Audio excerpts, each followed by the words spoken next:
Hello and welcome to our viewers joining us from all around the world and to everyone streaming us on CNN Max. I'm Lynda Kinkade. Just ahead, peace must not mean surrender. French President Macron's message on Ukraine as he meets Donald Trump at the White House. Prayers for Pope Francis, who remains in hospital in a critical condition. And I'm Richard Quest, this morning live in Manila, where I've been speaking to the Philippines finance minister about getting companies to diversify out of China. Also, why he's not worried about the United States turning its back on his country.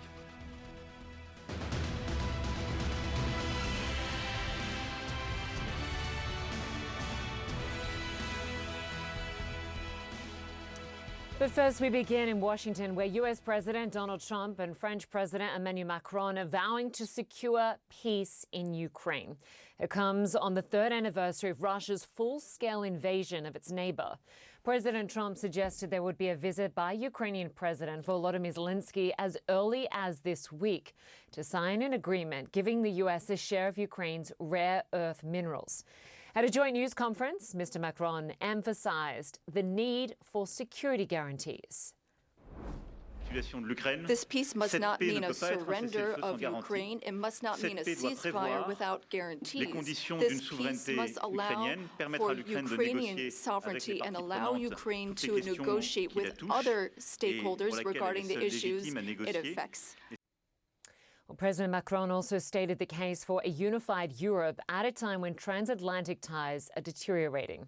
And there was this extraordinary moment when the French leader attempted to correct President Trump about the nature of European support for Kyiv.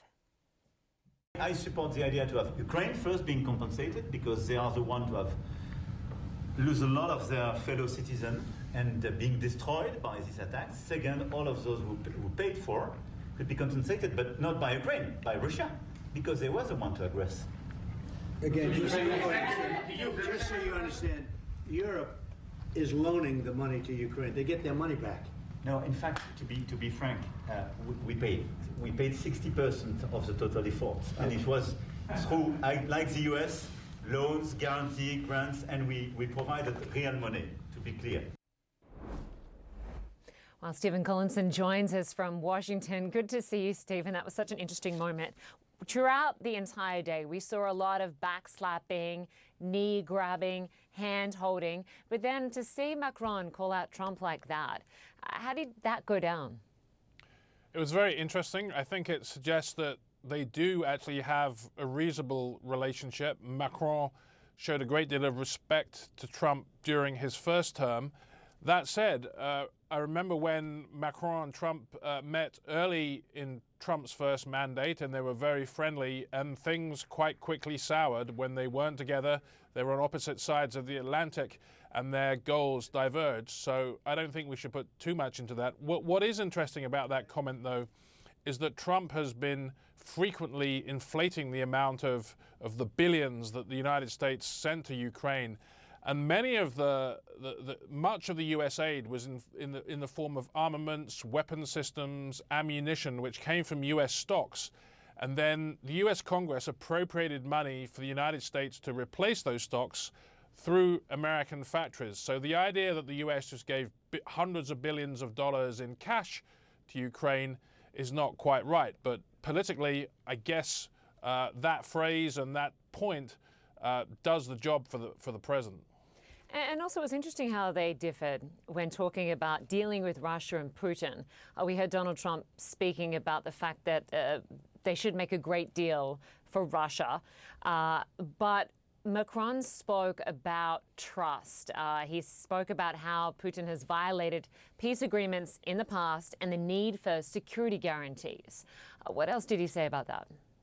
I think there's a real clear difference here. Trump appears to want a deal more than anything else. He doesn't seem to really have a great deal of concern about what that deal would look like, whether it would sow the seeds for future conflict, what it would mean for Europe's security.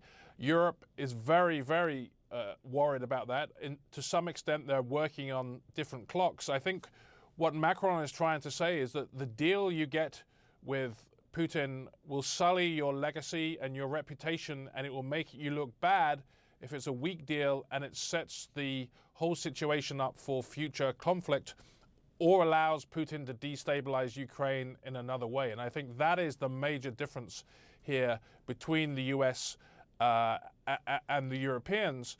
The Europeans say you have to have security guarantees, and there has to be a backup from the US for those security guarantees to Ukraine. Otherwise, Putin will just invade again in a few years' time. It's not clear, and Trump didn't say publicly that he would be willing to provide those security guarantees from the US perspective. He wants Europe to do all the work. Would he be there as a backstop, as Keir Starmer, the British Prime Minister, wants? He hasn't said that. Perhaps that's because he wants to meet Putin in the coming weeks and doesn't want anything to mess up that meeting, or to anger the Russian president, or to stop him coming from the table. Or it could be that he's just against it, doesn't want to send any US troops anywhere near Ukraine. And his brand, after all, has been getting troops out of conflict situations rather than into them. Yeah, exactly. Well, Macron certainly delivering a strong message on the third anniversary of Russia's invasion of Ukraine. Stephen Collinson for us in Washington. Thank you. Thank you. Well, other world leaders were in Kyiv to mark the third anniversary of the war. President Zelensky led them in a tribute to Ukraine's fallen soldiers, and he expressed hope that Washington continues to support his country. We spoke about it, and we hope that the United States will continue support, like all the partners. All the partners do it, and we need also not to lose this unity between Europe and United States. After meeting with G7 leaders, Zelensky said today we discussed the need for security guarantees for Ukraine and real ways to ensure an end to this Russian aggression. Well, President Trump and President Macron both attended that meeting virtually from Washington. Our Nick Payton Walsh has the details. We hereby commence They came to honour, mourn in unity, with the hope the war could stop in this, its fourth year. But in truth, the past week has elevated Ukraine's bitter conflict, where Russia is still advancing into an unprecedented crisis for all of them, Europe and beyond. It's also about having skin in the game. The words, the pledges of aid and sanctions were familiar. We need to make sure that might no longer makes right. The UK is ready and willing to support this with troops on the ground. A show of solidarity, but really key here is the absence of senior figures in the Trump administration, the change in that alliance hanging over this key show of unity.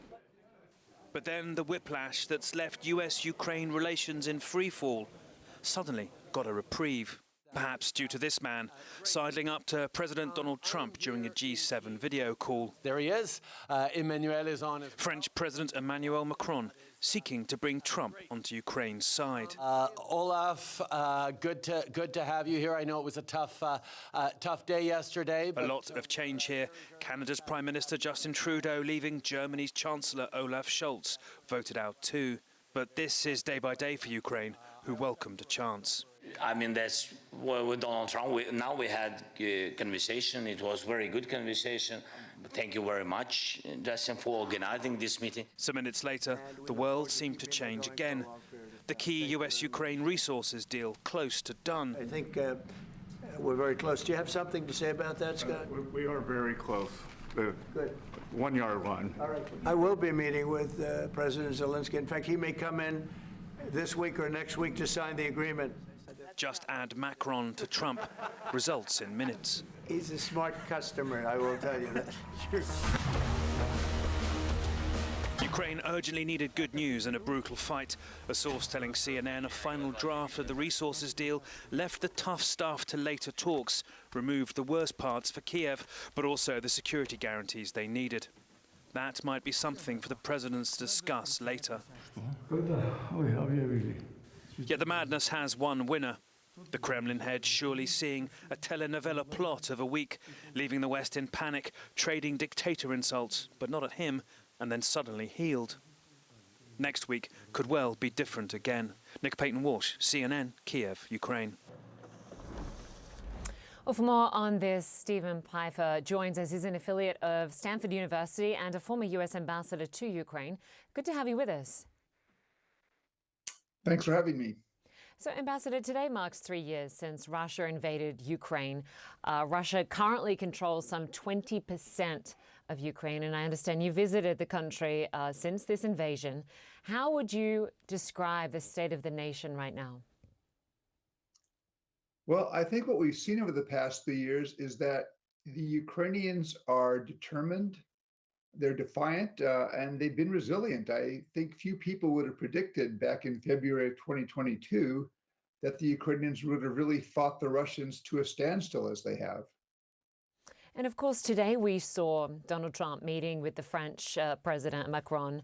And in short, we heard the French president say Putin can't be trusted. There need to be, some sort of security guarantees to ensure that any peace agreement is sustainable. But we also heard Trump, on the other hand, say that Russia wants a deal. I just want to play some of that sound.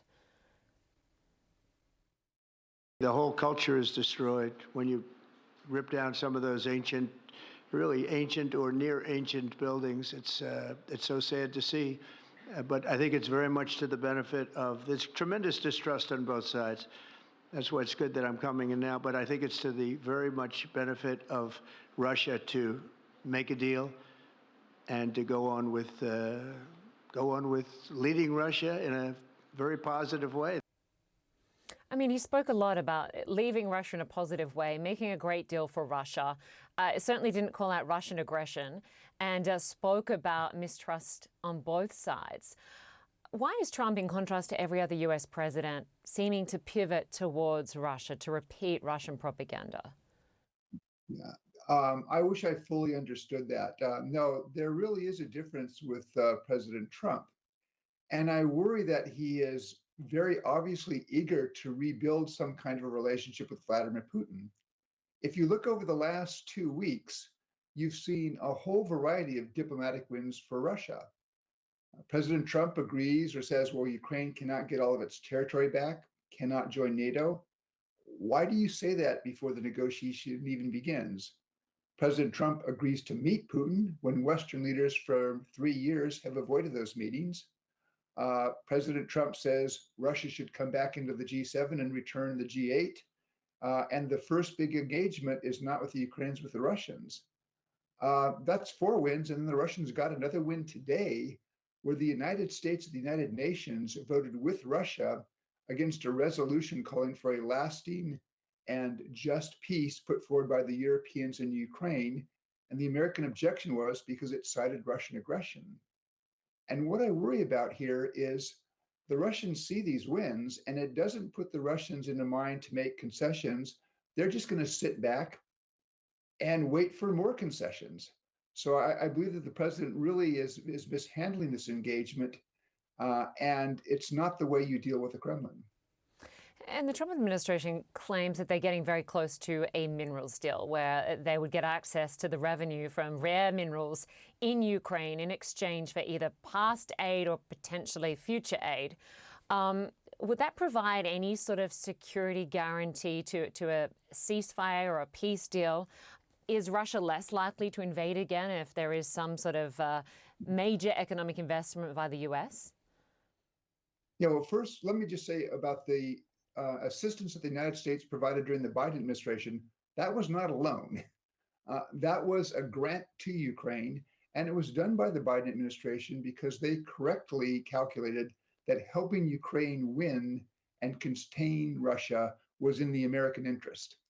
Now, I do think that Ukrainian President Zelensky is prepared to do a deal that would allow America access to Ukrainian rare earth minerals, but I also expect he's going to want to have some kind of a security commitment, a security guarantee, because he's very worried that if he does do a settlement now, what prevents the Russians from regenerating their military and then Putin invading again 3 or 4 years down the road?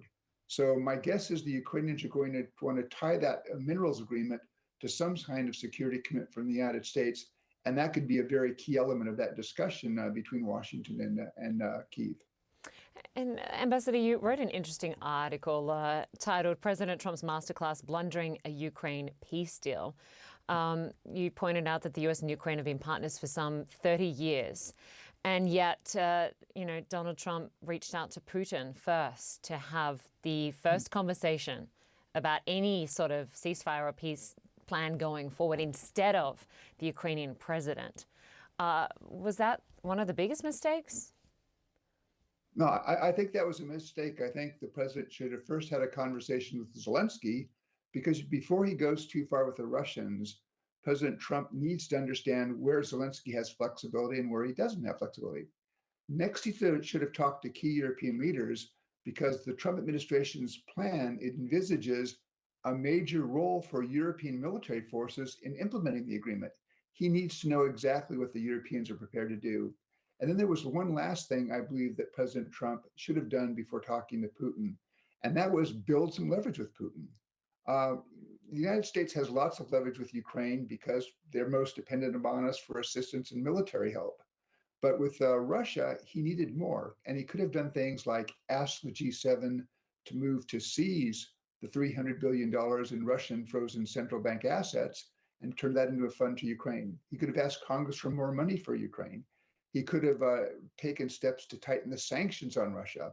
All of these steps would have given him greater leverage with Putin. Unfortunately, he did none of them. And so I think in a way, he's inadvertently sabotaged his own effort to try to broker a lasting and durable and just agreement. Because at the end of the day, the Ukrainians have to agree to the terms as well as the Russians.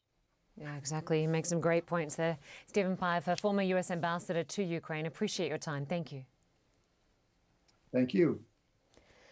Well, still ahead, Richard Quest takes us inside one of the most dynamic economies in East Asia, the Philippines. Why the country's young workforce will help drive economic growth there for years to come. He'll join us live from Manila next.